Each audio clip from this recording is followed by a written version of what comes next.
Good evening and welcome to Beyond the Lines podcast. I'm your host, Nikki Watson, on this wonderful Wednesday evening. We're going to go for it. We have some lighting. We have some Wi-Fi. Hopefully it stays. Do you know what I did? Look at this. Is it working? This is going to be so exciting. So the headline of the show today, welcome. The headline of the show today is Trump goes to the UK. So we're going to look up that on Twitter, the old Twitter, the old X, formerly known as Twitter. How's all this going on? We got all this going on. Welcome. I know it's like so the title of the show is Trump went to the UK, or Trump is in the UK. And I also have another thing to bring up as well. But I wanted to see, am I too far away? Should I be going like this? Is this more of what? Come on now. And I know nobody wanted to mention it to me, but I am a little bit losing my tan. I get it. If you don't live in a place that has sun all the time, you're going to just lose it. It's very sad. We're very sad about it. So forgive me. So I want to start to read something. I'm trying to be a little bit extra jovial, considering it's been so solemn. I'm not sure if that's the word. I want to get into Trump. Well, should we do that first, or should we do how Claude did me dirty? A little AI guy that I used to come up with summaries for the show. Just a little fun tech stuff. I didn't add that in the description, but I was just really interested in how this Wi-Fi was working, and it looks like it's working good. Okay, looking good. Let's just do what I said I was going to do for integrity's sake. We're going to go to X here, and Trump isn't letting compared to the other two. Ooh, something's going on, huh? Kate appears to be out of place. Trump isn't letting Melania's hand go. Kate swapped the bag to the other so William can reach out for the hand, but he didn't. The distance between Kate and William compared to the other two. I don't know who these people are.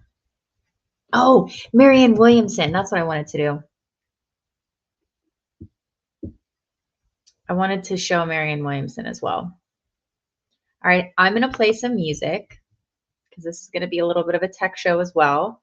I'm going to play some music as I look for something. What do you guys like?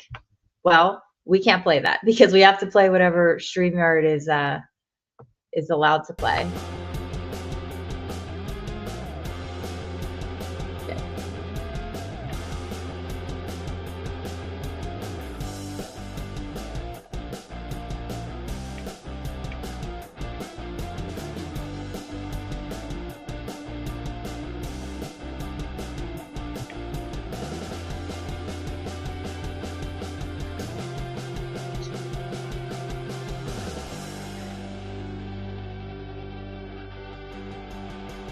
You can't just go on here and just play anything. We can't just show anything on here. Okay.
This is fun.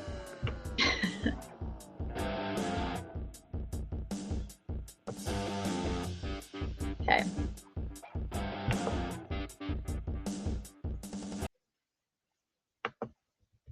Okay.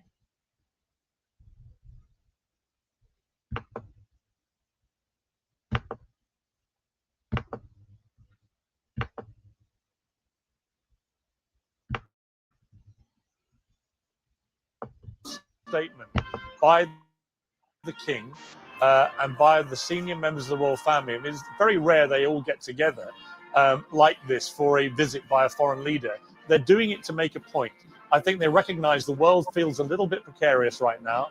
You have two raging wars in Ukraine and in Gaza, and you have a lot of people, particularly since the appalling murder of Charlie Kirk, I think are feeling very tense about the way that issues like free speech are going in the world. And I think that the royal family want to make a statement. They are aligning themselves very publicly today with the president of the United States, who they know actually believes in his heart fundamentally in the principles of free speech, as indeed do they. So I think that this is it's a statement by the royal family. We're going to roll out the ultimate red carpet. And again, just to stress, I've not seen this done for any other world leader. This is unprecedented. And bearing in mind that Donald Trump is getting his second state visit, but the first one was for a different monarch. So nobody has ever, US president or anybody else, has ever had a state visit with two different monarchs. So that, again, I think is an important thing to say. Last time it was with Queen Elizabeth. This time it's with her eldest son, King Charles. That is real history. And I keep coming back to how his mother would feel, Donald Trump's mother, Mary, how she would have felt about this, watching her son, just on a human level, having these extraordinary moments with the Queen and then with the King. I mean, really remarkable, I think.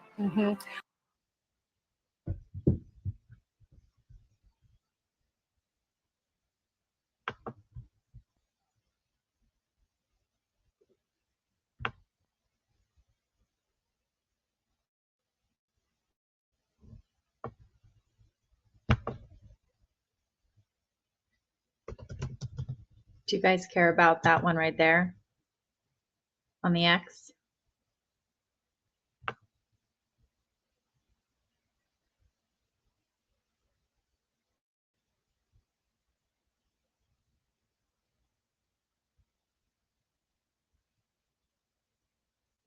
Ah,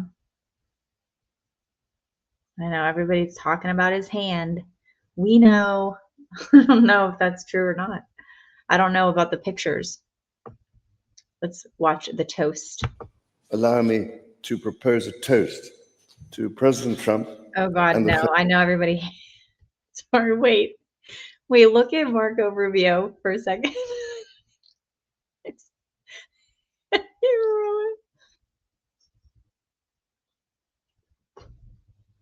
is Marco Rubio. Sausage fingers. Okay. Sorry. First Lady, and to the health, prosperity, and happiness of the people of the United States of America. Trump, dude. Oh my God.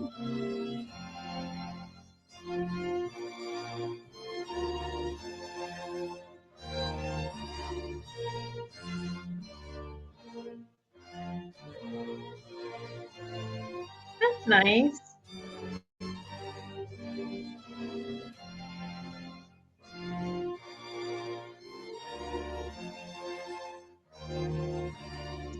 That's so nice.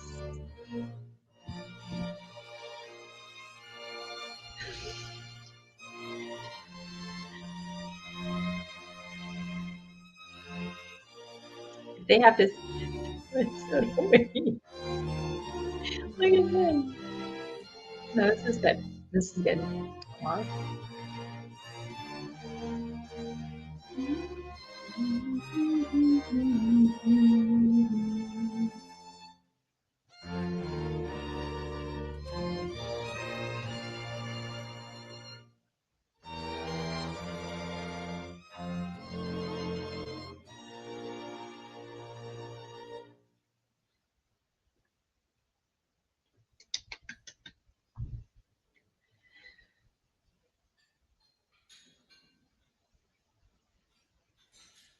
that it? Where's this? Is the sound gone? Okay. Very good.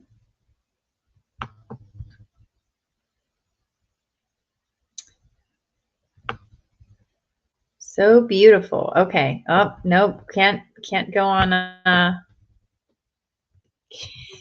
can't go on X. Can't just randomly go on X without seeing stuff. Okay. Here's the other thing that I wanted to bring up, actually. So I'm switching topics a little bit. I'm going to add some topics here. Let's stop sharing for a second. We're just playing around with some tech tonight also, by the way. Okay. Here. What do you guys like? This? What's this? No. Should we go back to rock? Okay.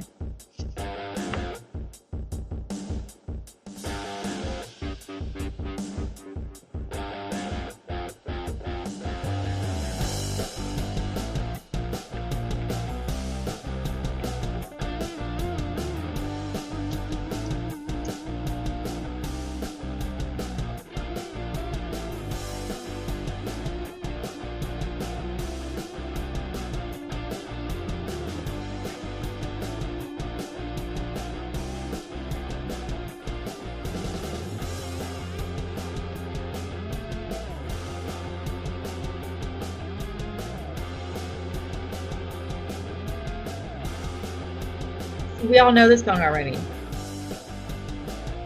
Okay.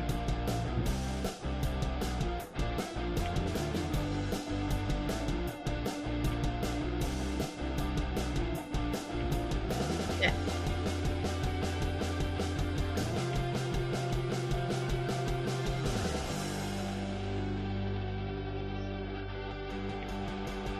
Almost there. Thanks for hanging out.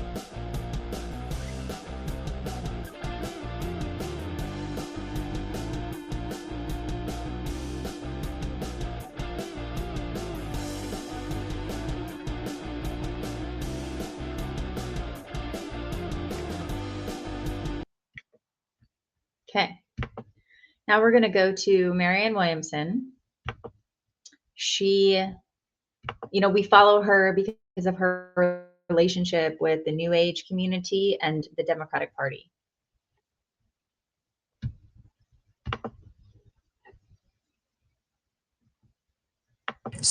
So, as we move forward, I know you've been you've been talking. She's also under the umbrella of HAG Inc. So, as we move forward, I know you've been you've been talking, lecturing, putting out videos, talking with people on both sides of the aisle. How do we move forward? We move forward, each of us. Mahatma Gandhi was once asked, who is the leader of the Indian independence movement? And he said, the small, still voice within. I think that we all have to, whether we do it from a religious perspective, a spiritual perspective, or something secular, but knowing that we've gone so off track, we must get back to our hearts. And each of us, one of the things that's very important, just on a practical level, when you wake up in the morning, don't go right to social media. Don't go right to the news. Go into the space of your own heart. Find your own center. Find your own radical goodwill for all people. Find your love. We have taken words like love, compassion, justice, mercy. We've peripheralized them like they don't matter or like they're quaint concepts. They are things which must be at the center of our lives, not at the periphery of our lives. Some people stand for loving policies, but they can be awfully harsh as individuals. Other people stand for pretty harsh policies, but are some of the nicest people I've met.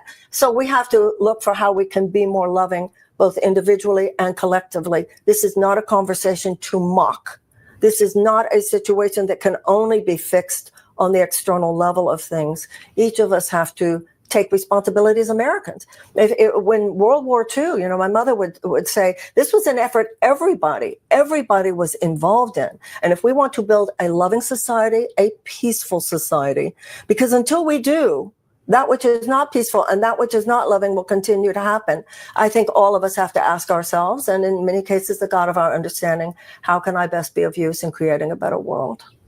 I love how you use the word radical goodwill. Radical love. Yes. Yeah. Marianne Not just Williamson. to destroy, but what is it that we want to create? That's a question we have to ask ourselves. Always love having you to be here and have these types of conversations. Thank you, Marianne. So, dude, what a gush. I love it. I'm here for the gush fest. Okay. So what did we notice about that? Because Marianne has been a very outspoken, against Trump. But my observation of her, and I've gone over this plenty of times, so we don't have to regurgitate it. By the way, if you're watching this on YouTube, you can go to Rumble and see all the other videos, all the other episodes, because we've been doing this for about 2 years now. So we're on episode, I think, 146 tonight. So you can go back and you can just search Marianne Williamson and you'll find a collection of episodes where we go into talk about her. Aside from my personal experience, my anecdotal stories to share about going along on the spiritual journey, reading Marianne as, her being an author and in the spiritual conversation, but her being really a spiritual teacher for different things. And my criticism of her was just sort of like, well, I didn't really understand politics at all. This is my naivety. And this is where Claude will come in, the AI.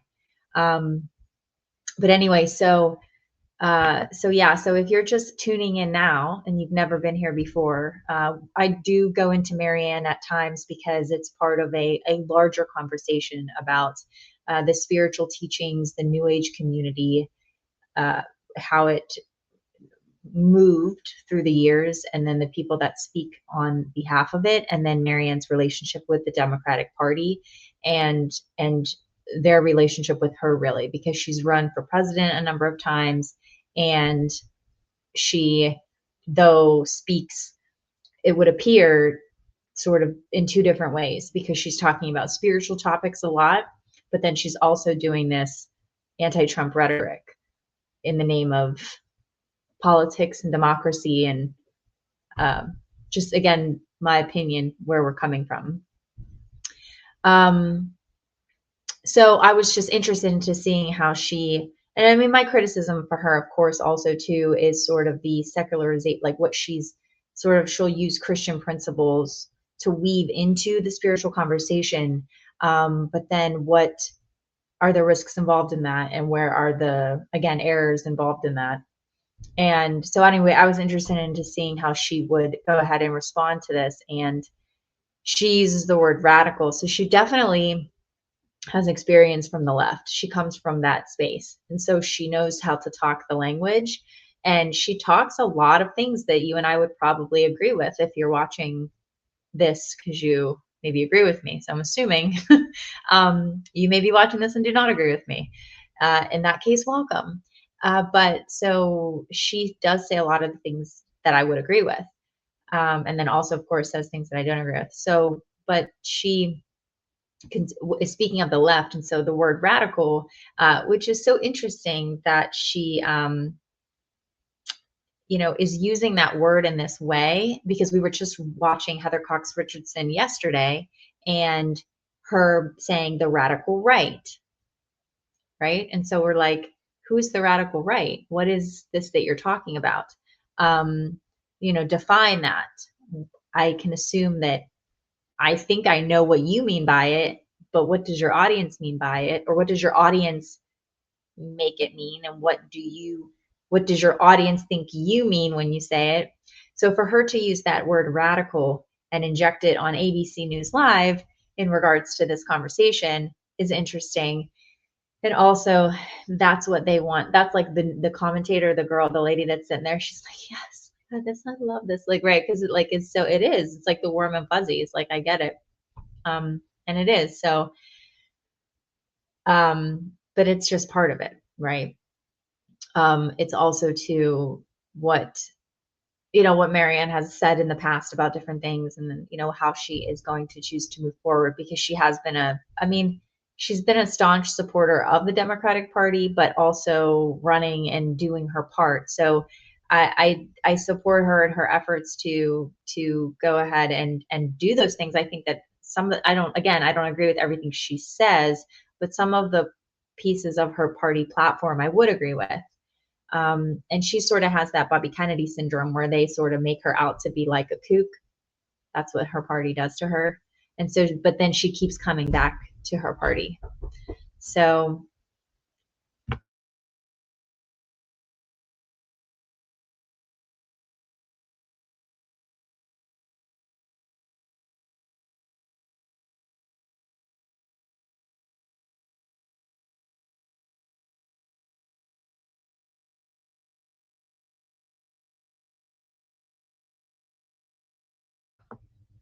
okay. So I'm happy to hear her response here. I'm happy to hear her say these things. I think that's really nice. And, you know, maybe she will make an impression, you know, because what she's saying and the way she's going about it is a lot different than how I would say like Heather Cox Richardson is doing it, right? Which we've been critical of for multiple reasons. One of which, of course, she still hasn't retracted what she said to, you know, all of her audience who just basically believes everything she says. But it's not just her, you know, it's other people in the media that are running with the story about where this person came from. I'm sort of not going to use explicit words because, again, I'll tell you about my beef with Claude because I wanted to use him as an AI to help me with the summary. And so I'll explain to you. Anyway, so Marianne, kudos to you, Marianne, for going this route. I think it's important that you did it, and I think it's the right move for you. And let's go to the next clip, which is Jimmy Kimmel.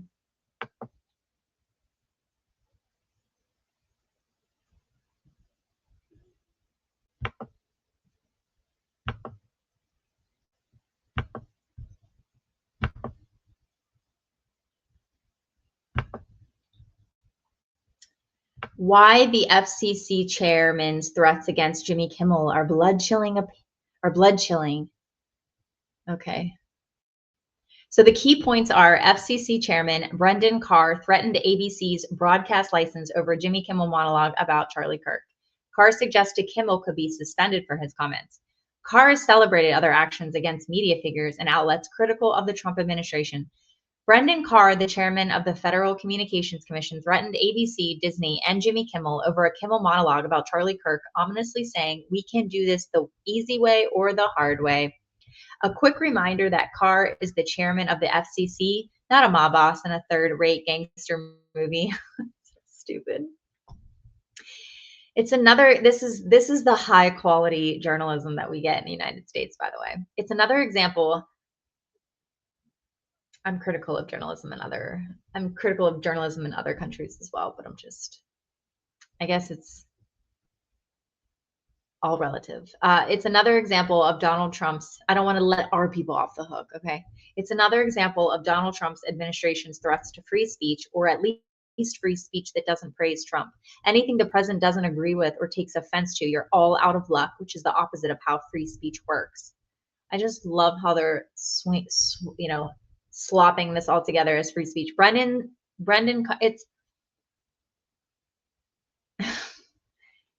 I don't even actually think it's a free speech issue. Sure, it's maybe I don't even, what did Jimmy Kimmel say? Maybe Jimmy Kimmel, yeah, like maybe you're not allowed to go on national television and say shit. Maybe you're not. I mean, you used to not be allowed to swear, right? And you're like, oh, but freedom of speech. You're allowed. No, you're not. You're not. Just like social media platforms aren't free speech platforms, right? I mean, there's protected speech and unprotected speech, but then also there's terms and conditions, and that's when it comes to platforms. And that's when, like, hello, everybody has been censored and thrown off of social media platforms over the last 10 years. So this is all a bunch of hogwash. If Carr's threats made to Benny Johnson on Johnson's YouTube show on Wednesday, September 17th, don't scare you, they absolutely should. Now, Richardson was just telling us last night when we were watching her show from Friday, she was saying, if anybody's trying to say anything that is to scare you, like, you know, take a step back. Like, don't act, or don't even have your own thoughts, basically. Like, basically don't have your own thoughts. But she did bring up a good point about that, which is, if somebody's trying to get you to be in fear and respond emotionally, then, that's the point. And this also goes for this particular writer right here. If Carr's threats made to Benny Johnson on Johnson's YouTube show on Wednesday, September 17th, don't scare you, they absolutely should. Terrify you is more like it. Oh, terrify you is more like it. What would Richardson say about this? In Kimmel's monologue on Tuesday night, let me just make sure this is all working. Yeah. Okay. In Kimmel's monologue on Tuesday night, he addressed Charlie Kirk's murder and the way Republicans were seeking to portray the suspect, Tyler Robinson.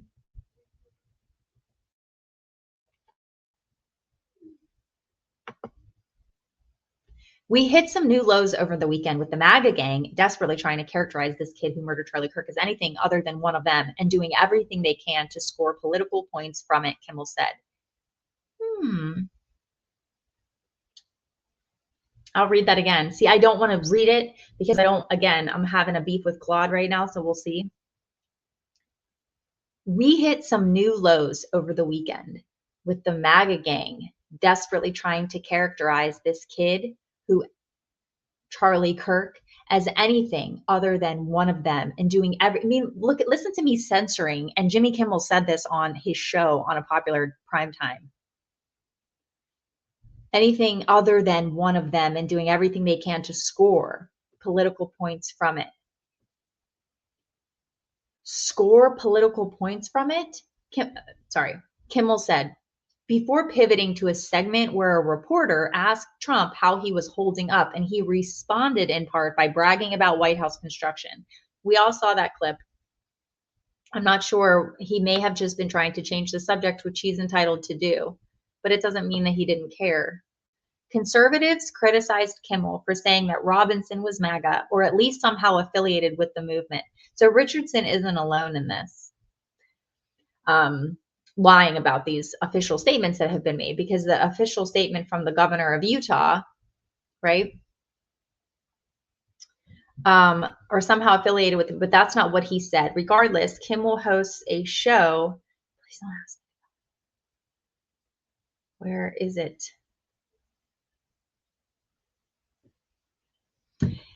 Carr sees it differently, calling the monologue what appears to be an action by Jimmy Kimmel to play into that narrative, that this was somehow a MAGA or Republican motivated person. If that's what happened here with his conduct, that is really, really sick. It appears to be some of the sickest conduct possible. So that's he must have been on,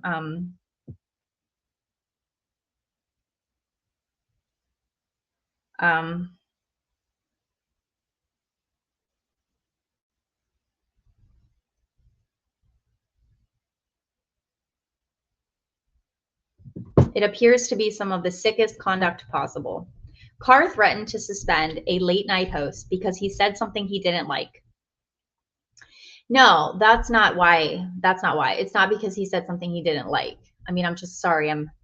I'm correcting the error in the article. Conservatives criticized. Yeah, that's not why. This is what he said. We hit some new lows over the weekend with the MAGA gang. We hit some new lows over the weekend, nothing to do with the actual public assassination. See, I'm sorry, I don't want to use words because, again, with Claude, I'm going to tell you about him. The AI, like I said, sorry. We're playing around tonight. We're experimenting. Hang on. It's going to be worth it. We hit some new lows over the weekend with the MAGA gang. Oh, I'm sorry. You mean most Americans? Desperately trying to characterize this kid, he's an adult actually, so there's 3 there, who murdered Charlie Kirk as anything other than one of them, lie number 4, and doing everything they can to score political points from it, number 5. So no, it's not just stuff he disagrees with. They're blatant speculations, and they lead people in the wrong direction. And this, I mean, they're overt. It's overt misinformation, if that's what you want to, if that's the word that you want to use, and lying. I mean, so it's not just what he disagrees with. Like, what is the standard? What is the standard? So it's not just what he disagrees with. You see, it's what Kimmel disagrees with. The standard now, I guess, is what Kimmel disagrees with. You see, it's not what Carr disagrees with. Okay, it's about the Overton window. It's about what is considered to be normal and acceptable. What Kimmel said is not normal and acceptable. We're trying to regulate our nervous system, and we're trying to get back into normalcy. Okay, I know, and again, you'll disagree. You can disagree, but I'm just letting you know this is what's right. So it's not about Carr's opinion. Okay. Let's just state this plainly. This is a threat to suspend a late night host because he said something the Trump administration didn't like. That is wildly out of bounds. It's not how democracies work. It's not responsible governing. It's an attempt to bully. It's certainly not how free speech works. I mean, y'all know in television that free speech is not, you can't say things on national television. You can't just say whatever you want. So to be confusing this with free speech is just very strange. U.S. Attorney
Do y'all have children? Do y'all have children? I just told my son I'm going to play this at his wedding. Why? Okay, so to each their own. You know, I just watched a Heather Cox Richardson video on YouTube, and she said that her children were encouraging her to speak. They were encouraging her to speak. It's a long story. Well, it's a short video, but it's, I guess, her origin story of how she sort of was created, as she says. Anyway, her kids encouraged her to speak, and mine do not, because then I can't be doing a recording and driving them somewhere or doing something for them. It's mainly just one of them, one of my kids. Okay, so let's keep going here. What was I reading here? We're going to have to skip to the last topic, U.S. Attorney General Pam Bondi, appearing on a podcast hosted by Katie Miller, the wife of Trump advisor Stephen Miller, said there's free speech and then there's hate speech, and there's no place, especially now, especially after what happened to Charlie in our society. Then adding, we will absolutely target you, go after you, if you are targeting anyone with hate speech. Everybody knows exactly what she was talking about, but everybody also wants to make a big deal about what it is that she's saying. They want to misinterpret what she's saying and come up with their own interpretations. And I'm not the Pam Bondi whisperer, so I can only speculate myself. Except you can't do that. Well, we know where this guy stands, I think. Even conservatives went after Bondi. There you go. See, even conservatives went after Bondi for evidently not knowing hate speech is protected by the First Amendment or not caring. This is another issue with the hate speech. She's since tried, because she since tried to walk the comments back. There you go. You know who else disagreed? Charlie Kirk, who tweeted this in May of 2024. Hate speech does not exist legally in America. There's ugly speech, there's gross speech, there's evil speech, and all of it is protected by the First Amendment. Keep America free. Right, right. Okay. When Jonathan Carl of ABC News asked Trump about Bondi's comments, Trump didn't exactly take the high road. She'd probably go after people like you, he said, because you treat me so unfairly. It's hate. You have a lot of hate in your heart. Maybe they'll come after ABC. Well, ABC paid me $16 million recently for a form of hate speech, right? Your company paid me $16 million for a form of hate speech, so maybe they'll have to go after you. Ah, there's that. Oh, the writer, he's very upset. Okay.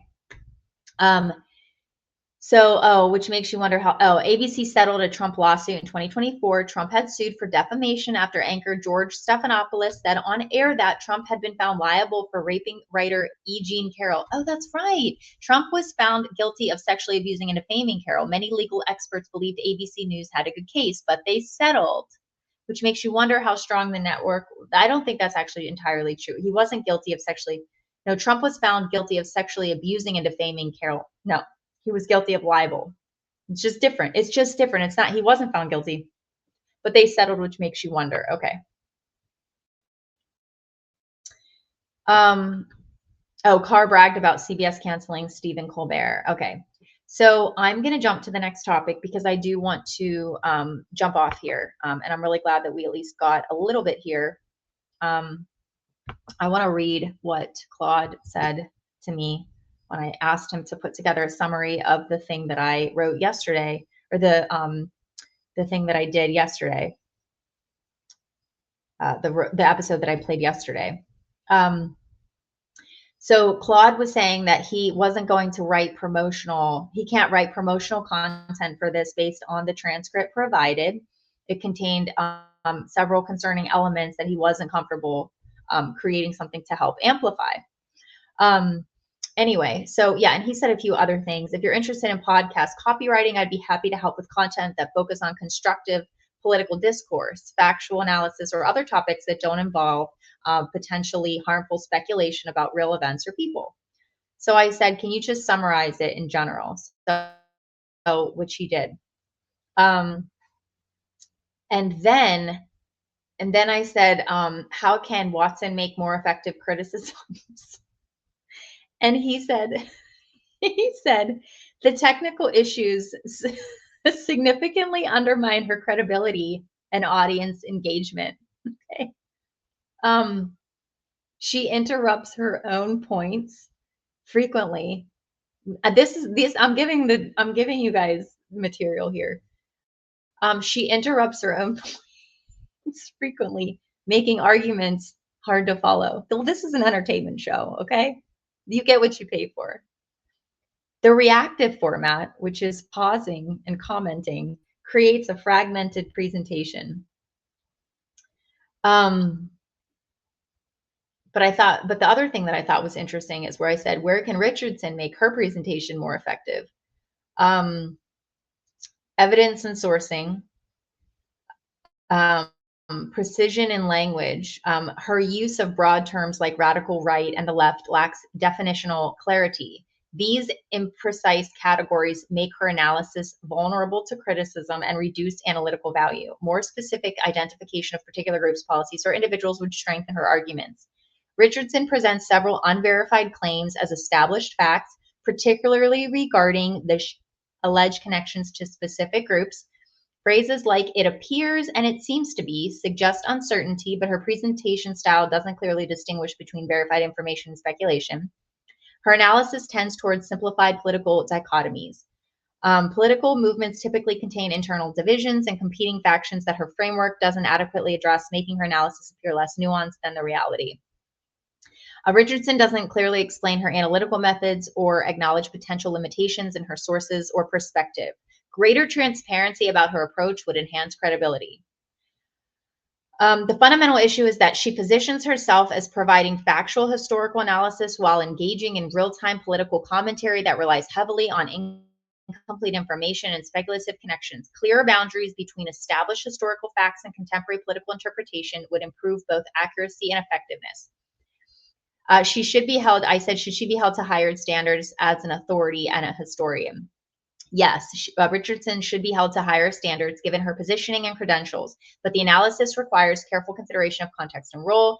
As a professional historian at Boston College, Richardson carries the weight of institutional academic authority. When she presents information, audiences reasonably expect scholarly rigor, proper sourcing, acknowledgement of limitations, and clear distinctions between established facts and interpretive analysis.